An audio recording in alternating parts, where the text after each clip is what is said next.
Picture perfect, unexpected, but I'm worth it. Could expose you to this life if that's what you like. Explore your thoughts, stop acting scared. I can see you watching, let me take it there. Let me show you what it's like to fuck with something right. Hey, what's up world? It's your girl Brittany, and today I have somebody that's very beautiful and super tatted. Kehlani, what's up, baby girl? What's poppin'? How are you? I'm good, how about you? Your tats are so much more amazing in person than... Thank you. Do they look ugly on Instagram? Is that no, but they're just like way more vibrant, I feel like. Thank you. Yeah, I feel like they pop. I don't know if they're gonna be there forever. I'm getting used to them. Yeah. No, okay, so this is Frida Kahlo. You got Lauren. Who else's face do you have on you? I have Reggie Rocket from Rocket Power on my leg right here. Okay. But my pants are too tight to pull up right now. I've got Buddha. I've got this little wolf chilling in the cut, and as far as like faces go, that's pretty much it. Yeah, and then what's the process of you like picking tats? Are you very like sporadic tatter, or do you plan your stuff out? There's stuff that like I just feel like I knew myself very early in life, so the stuff that like is on my body, the messages behind it are still the same whether I like the artwork necessarily or not. Yeah. But I still definitely feel the same way about all the messages that I have on here. So I feel like I could just go think of something one day and be like, wow, I want this tatted, and go get it tatted and be fine with it for the rest of my life because I've always been this person. Yeah. People probably judge you a lot though too, right? Definitely. Probably think you're like a gangster, or like a chola, right? Yeah, or like I rap. I get that all the time. Like I'll walk into do an event, it'll be a bunch of people there, and they'll be like, oh, you rap? Like who you working with? I'm like, yo, what you don't know is don't ask me to ever rap anything. Like I'm so not a rapper, and I don't plan on ever rapping. You're like, I'm not a rapper, even though I might look like a rapper. Right. People stop judging. Right. Leave me alone. Exactly. Because when have you seen like a hot, sexy, cute singer with like hella tats? Right. And you got the face tat, which is extra. I got two. I actually have one on this side and this side. But this one's super faded. It's a broken heart with a queen sign because I'm the only girl in HBK gang, which is Heartbreak Gang. And this one says Free Spirit in Spanish. And yeah, I don't know. Those are actually my least painful tattoos. Okay, so how hard was the decision to actually tat your face? Because you have such a pretty face. It wasn't hard. I mean, technically when I look from the front, you can't tell I have a face tat until I turn to the side. So technically, like, it wasn't hard of an issue. A lot of girls have like under here, like above their eyebrow, and I feel like the way I already look super tatted, that would just been over the top for me to get something like right in the front. So I think my face still looks pretty. It's just this cool little piece of art right here on the side when I turn. Yeah. And so most people probably remember you from America's Got Talent, right? When you were in, it was like a cover bit.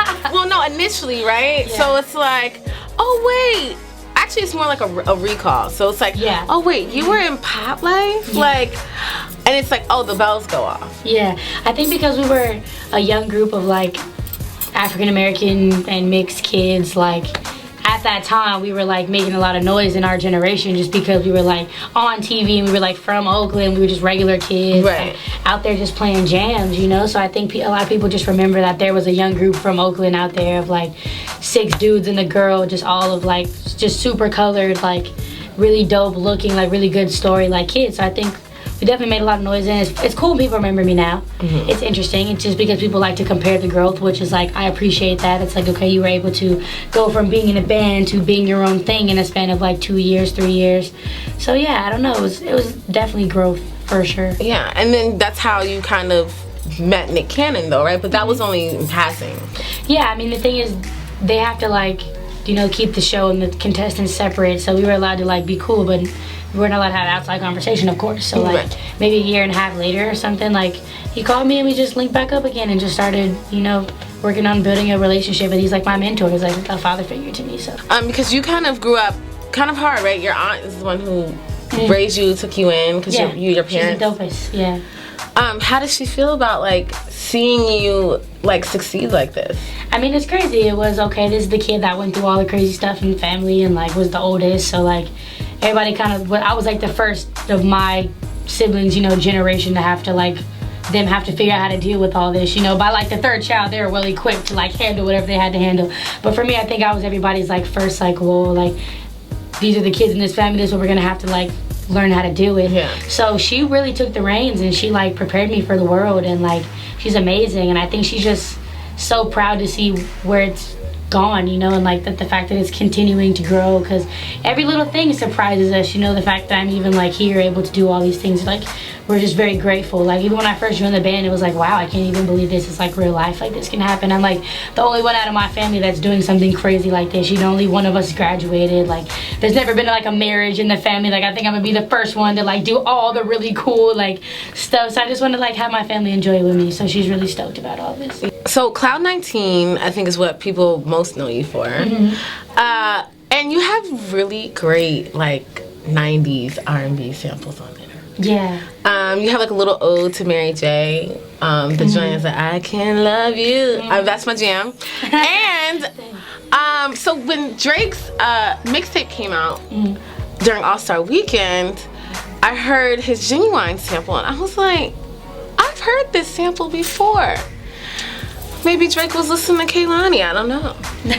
Possibly. You never know. I think everyone watches everyone. I'd have to say everyone watches the underdogs. They're watching who's coming up, and I don't know. I think maybe we could have just picked the same sample. You never know the creative process. So whether it was or wasn't directly related to me, you know, it's a great song. Props to everyone that was a part of that records. Yeah, and we love Genuine. Yeah, everyone loves Genuine. I know, I wish he would come back. I heard some rumors that Timbaland was like getting back in the studio with him. I feel like with all the love that's recently coming out for Genuine, I think he has to, you know, like all these. I've got another Genuine like ode on my next project. Like, you know, Drake just did that, and I feel like he's got like, it's coming. He has to. Like he's done got back on Twitter. He done started favoriting all the legend tweets and stuff. At first he only had like 11 favorites, and I was like one of the favorites. I'm like, shout out to Genuine, like for the sample, like. And so I think he's gonna be active. I hope he does. I'd be totally down for some Genuine. Okay, so let's talk about this new project. It's 15 tracks. 15 or 14, around that number. I haven't figured it out. It's basically like an album. Yeah, I have a habit of making mixtapes that run out like albums. Yeah. So how is this project different from Cloud 19? Cloud 19, I felt like I was really in love at the time, whatever that is. I feel like it was like my first real experience with like love as in like adult, you know, because I was like 17, 18, like becoming like being by myself, living by myself, doing my own thing, like fully functioning as adult, and like got into like some type of situation with another adult. So I consider that to be my first very serious experience. And I feel like that whole tape was like dedicated to like one person, you know, and it was like a bunch of love songs. So I feel like after that situation ended, I was able to really focus on myself. I went on tour. Like my whole life changed, of course, after Cloud 19, because a project dropped. So of course everything's gonna go completely 180 with music. Like that definitely amped up, and I had a lot of crazy experiences in a short amount of time. It's only been like 6, 7 months, 8 months, and it's been crazy. Like, so of course I'm gonna write out of different experience. And you know, like it's more related to me. It's more, all the songs are talking about me, not like, you know, how I feel about someone else. It's all about how it related to me.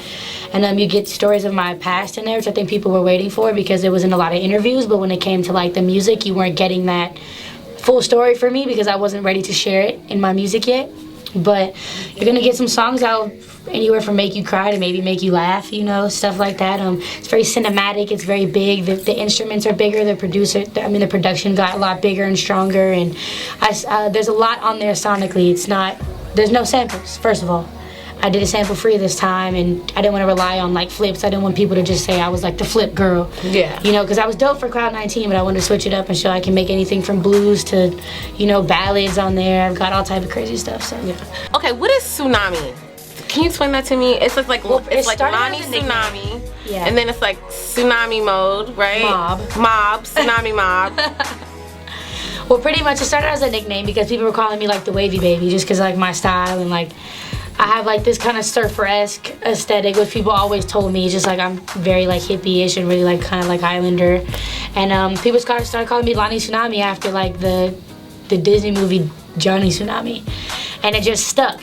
And then I made it my Twitter name one day, and people was like, are you seriously going by this? And I was like, I mean, I'm always gonna be Kehlani, but I guess how there's like the nickname. I mean, Drake, Champagne Poppy, you know, everybody has that little situation. And then my fans named themselves, at first they tried to call themselves like the Waves or something, and I was like, no, we're not doing this. And someone said Tsunami Squad, and then someone said Tsunami Mob, and I was like, that's kind of tight. It kind of has like a ring to it. It's kind of like this like sense of like hood, but it's still this sense of like hippie tone. So it's like the wave and the hood meet, which is pretty much what I am.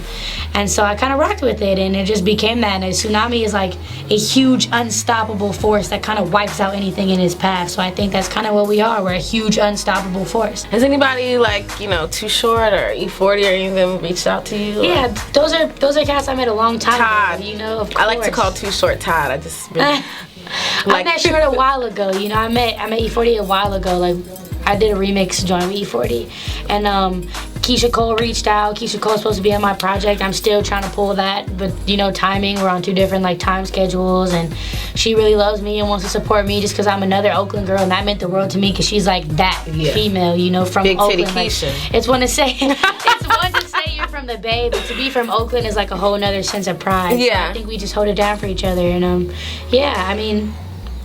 Of course, there's Mac Dre, but like that's unreachable. But yeah, we all. I mean, G-Eazy took me on tour. He's from Oakland, and yeah, G-Eazy's been killing it lately, man. G-Eazy's killing the game, and I think it's good that we have this because it shows the whole other side of Oakland. Like we got hyphy white dudes. Like we had like he's lit. His hair is on point. He be dressed to the nine. We have all types of colors, but everyone's hyphy, so it's really tight. Like that everybody's embracing the Oakland culture. And then you have collabos with BJ the Chicago Kid. And I'm not gonna tell you the other one. Okay. Surprise. Surprise. Well, BJ and Kehlani, that shit is lit. Thank you. Because we haven't heard like a good like duet in a while. When was the last time you heard a good duet? Like maybe, you know which duet was really lit? Jordan Sparks and Chris Brown. No Air. That was my jam. I used to love that song. Some good duets out right now, but are they like R&B? Like I feel like that. No, they're not like R&B. I feel like that Ariana Grande and The Weeknd song was a good duet. I like but that. It wasn't it's like pop, though. Exactly. It wasn't like an urban record. And what me and BJ got is like a real soulful joint. So I'm excited for everyone here. Hey, what's good? It's Kehlani, aka Lani Tsunami, and I'm out here with GlobalGrind. You can check out my Twitter and my Instagram and all social media at Kehlani Music, KEHLANI. Woo. Eggplant Friday. It was on my page. Whole page. Yeah, people are deleting you. You're probably like, what the f? I need this for Chris. And at first we were like, nah, hell nah. We keeping it. This is our song, you know?